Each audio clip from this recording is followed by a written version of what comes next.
Asif Saab, tell me, what is the joy of Urdu for you? What joy lies in Urdu for you? Thank you, Marcus. I like the way you are putting the word joy before Urdu, because sometimes it's seen as a responsibility or a duty, a national duty, but often we don't talk about the sheer joy, the happiness, the wonder, the amazement of being able to talk and comprehend in Urdu. And if you don't mind this, I'll exercise my right to joy and respond a bit in Urdu. Urdu میں جو مختلف لہجے ہیں ان کو سوچنے، سمجھنے، محسوس کرنے میں جو ایک لطف ہے، مجھے لگتا ہے جوائے آف اردو کی ترکیب سے وہ بات سمجھ میں آتی ہے۔ اس زبان کے ذریعے سے ہم جس طرح مختلف سطحوں کے ساتھ اپنی بات کر سکتے ہیں، ان باتوں میں جو جس کو انگریزی میں شیڈز آف میننگ کہیں گے یا نوئنسز ہیں، ان کو ہم ظاہر کر سکتے ہیں۔ اردو کی یہ صفت یا کیفیت بہت خوبصورت ہے۔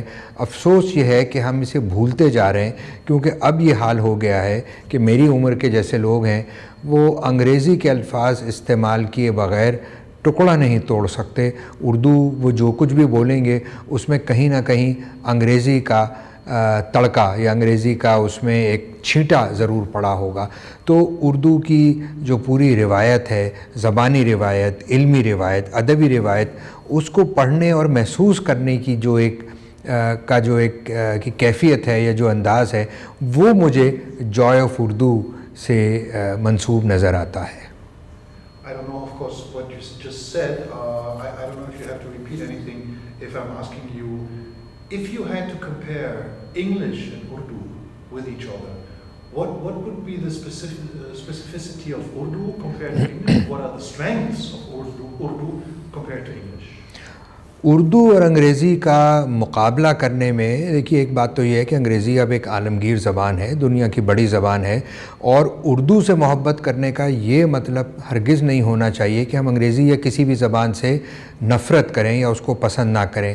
جب ہم اردو کی اپنی خاص مزاج کی بات کرتے ہیں، ایک تو دیکھیے اردو میں جس طرح مارکس صاحب کی زبان جرمن میں ہر چیز کے جینڈر فکسڈ ہیں، یہ کتاب رکھی ہوئی ہے، یہ فائل یہاں پہ موجود ہے، یہ کتاب رکھی ہوئی ہے، وہ شخص وہاں کھڑا ہوا ہے، یہ کرسی رکھی ہوئی ہے، یہ لیمپ رکھا ہوا ہے۔ تو اس طرح چیزوں کو ہم محض بے جان کٹ پتلیاں نہیں سمجھ رہے، ان کے ساتھ ایک وابستگی ہے۔ پھر اردو میں جو مختلف لہجے ہیں یا جو رجسٹرز انہیں کہا جا سکتا ہے، کہ انگریزی میں تو اس طرح سے آپ نہیں کہہ سکتے، اردو میں ایک بات کو کہنے کے 3 مختلف لہجے ہو سکتے ہیں۔ مثلاً میں آپ سے کہنا چاہوں، آپ آئیے، بیٹھیے، کھانا نوش کر لیجئے، میں آپ سے پھر یہ کہوں تم آؤ، بیٹھو، کھانا کھا لو، یا پھر میں کہوں تو آ کے بیٹھ جا اور کھانا کھا لے۔ تو اب ایک ہی بات کو میں نے 3 مختلف رجسٹرز میں بیان کر دیا، اور اس طرح میں جس شخص سے بات کر رہا ہوں اس سے اپنی قربت اور اپنا رشتہ بھی بیان کر رہا ہوں۔ یہ ایک ایسی چیز ہے جس کے ہم عادی ہوتے ہیں۔ انگریزی میں یہ سطح ممکن نہیں ہے۔ انگریزی میں اور بہت سے خوبیاں ہیں، ہر زبان میں اپنی اپنی خوبیاں ہوتی ہیں، لیکن اردو کی خاص باتیں اردو کے ساتھ مخصوص ہیں۔ You're not only writing in Urdu, you're also a kind of messenger of Urdu, and teaching Urdu to young Pakistani students who are not fluent in that language.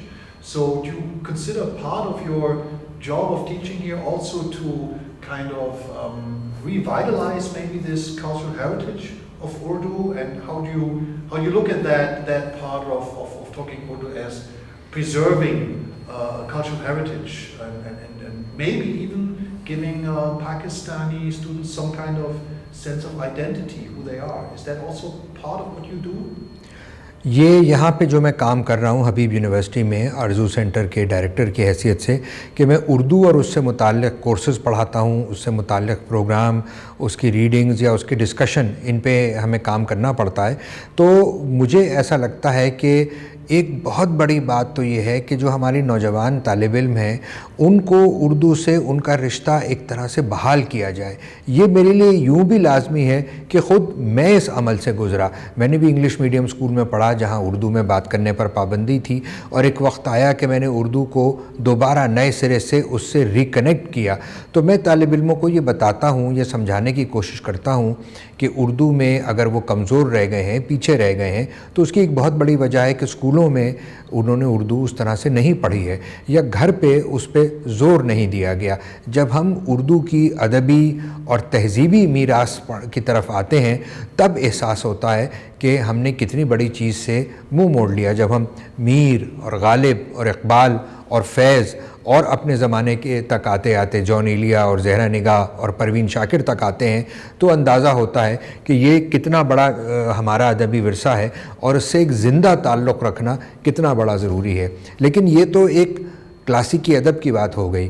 میں نے خاص کورس یہ ڈیزائن کیا جس کو ہم کہتے تو ہیں کنٹمپریری کلچرل پروڈکشنز ان اردو, لیکن عام فہم بنانے کے لیے اس کا نام رکھا ہے پپو یار تنگ نہ کر, کہ وہ اردو کو صرف ادب یا اعلیٰ ادب سے نہیں, وہ اردو جو گلیوں محلوں سڑکوں میں بولی جا رہی ہے, اردو میں سلینگ کیسے آتی ہے, وہ اشعار جو اساتذہ کے لکھے ہوئے نہیں ہیں مگر جو رکشوں کے پیچھے لکھے جاتے ہیں, ٹیلی ویژن کے ڈراموں میں اردو کیسی بولی جاتی ہے, خبروں میں اردو کیسی آتی ہے. اردو کا ایک نیا ڈائمنشن اب سائبر سپیس میں کھلا ہے کہ اردو بلاگنگ کی زبان ہے. انگریزی بلاگ میں تو آپ جو کچھ لکھ لیں, اردو بلاگ بہت پڑھا جاتا ہے اور اس پر خلائی مخلوق سے لے کر ہمارے فرشتے تک سبھی غور کرتے ہیں. تو یہ کیا بات ہے جس کی وجہ سے یہ زبان عام لوگوں تک پہنچتی ہے؟ اس سے تعلق جوڑنا اور اس سے اپنا رشتہ نبھانا یہ بڑا ایک اہم اور دلچسپ مرحلہ ہے, اور ہم یہی کوشش یہاں پہ کرتے آئے ہیں.